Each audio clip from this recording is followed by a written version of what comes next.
Mine is quarantine relevant because it involves having a cold and going out on a date when you shouldn't. But it's not recent, so please, no one come after me.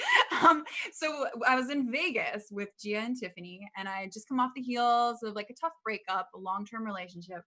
And I met a guy, a really nice guy. Turns out he was also from the Hollywood, LA area. So we made plans to go out on a date when we returned back. And I came down with a cold in Vegas because Vegas is a cesspool. And I came back, and the morning of the date, I woke up feeling fine. You know how, you wake up in the morning and you have a cold and you think it's gone away. You feel great in the morning, but then as the day goes on, it gets worse. Get that little tickle in your throat, little chill in your spine. Yeah, it was getting worse and worse as the day went on. And so by the time it had just gotten too soon to the date, I didn't want to cancel on him last minute. I was like, I'm finally getting back on the horse.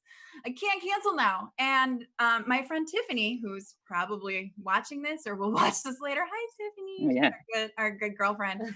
I was like, I don't know what to do. I've been taking cough syrup. I've been, using cough drops. I said, I just wish I had some codeine, because codeine was already taken off the shelves by that point. They knew people were getting drunk off this stuff, so they got rid of it. And Tiffany was like, oh, my grandma has some codeine from a year ago. and she's like, it's probably expired. It might not work, but let's just give you a little shot of it, right? So she gives me a very safe little dose, right? And we're talking and I'm still coughing, and she leaves the room. I don't know, to go check on something. And I'm like, I'm gonna have a little more. So I pour a little more codeine for myself. And then another 10 minutes passes, and I'm like, still not feeling great. Let's just a tiny bit more. And no. This is like a Quaalude scene in Wolf of Wall Street. Yeah, it was basically like Quaaludes, but I had no idea. Just take 10 more. I thought I was fine. And Tiffany comes back, has no idea how much I've taken. And he shows up because he was a little late. So it's one of those things where don't be late to a date, guys, because you left to our own devices. Women will just add too much makeup or try to keep ourselves entertained or take too much codeine. And he shows up, takes me to a date, takes a nice sit down sushi restaurant. And by the way, this is about me being the bad date, just to make this clear to everybody. He has a nice sit down. He's valeted the car. He's ordered a sake, and I'm looking at that sake and I'm like, I can't touch this. I'm not feeling really good right now. And he's talking and I'm trying to be engaging, but you will be 2 sheets. You'll be 3 sheets to the wind. I start to get tunnel vision. And I think okay, I have to tell this guy. I have to tell this guy. I'm like, this super sexy smoky voice I have, it's not what I usually have. It's a cold. And I took a lot of codeine before I came to meet you. So that may interfere with things. And he's like, oh, I'm so glad you told me because if I might have thought you were on drugs or something, and there's this history of drug abuse in my family, and he's going to this long story, pouring his heart out to me about his family. And I'm sitting there, and he's getting smaller and farther and farther and farther away.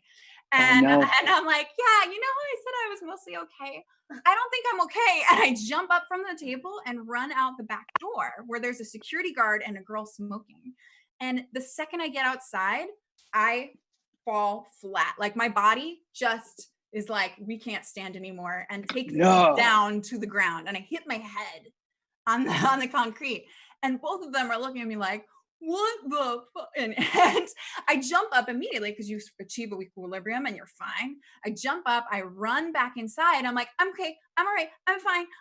I sit down, and he's like, all right, what's going on? I said, yeah, I just kind of fainted out there, but I think that now I'm better. And he's like, okay, I just want to, and up walks the manager, who's like, the security guard just saw this girl fall flat out there. She's drunk or on something, because it's Hollywood. People are often drunk and on something. Yeah. And and my poor date, he's like, oh, I just want, he's like, she's fine. She just had some cough syrup, and looks back at me. And that's when I face plant onto the table and knock out half my tooth. Yeah. So no, they're like, get out of here right now. And he literally has to carry me out. They wouldn't even give us our food to go. None of the sake was touched. This poor kid has to take me back with half a tooth back to Tiffany's place. And it's 20 minutes after we left or something. And she's like, what happened? You just left. And I was like, I had too much cough syrup. And she said, I only gave you this much. And I was like, I took 2 more shots while you were out of the room. And she's like, Kirsten, what are you thinking? Anyway. Oh, yeah. Long story long. This guy still wanted to make out with me with half a tooth. And I swear to you, I thought I would never. Oh, it's Hollywood. He's just like, you're okay, right? Like, Yeah. half a tooth is not a game breaker, apparently, in Hollywood. You're fine, right? I mean, guys will hook up with you drunk and passed out. So That's a whole other. I know. Plane. Yeah. Thank God this guy wasn't like terrible, because I was like, Oh. holy shit, you were out with. You could have gotten sold into the sex trade. You could have gone to Russia. Yeah. He was a sweetheart, and we actually did end up dating a little bit longer, but ultimately, like, we ended up being just friends. However, at his Christmas party that year, like, I went to it as a bud. I had people like, oh yeah, so how do you know him? And I was like, oh, so this date I knocked out a tooth. They're like, oh, your tooth girl.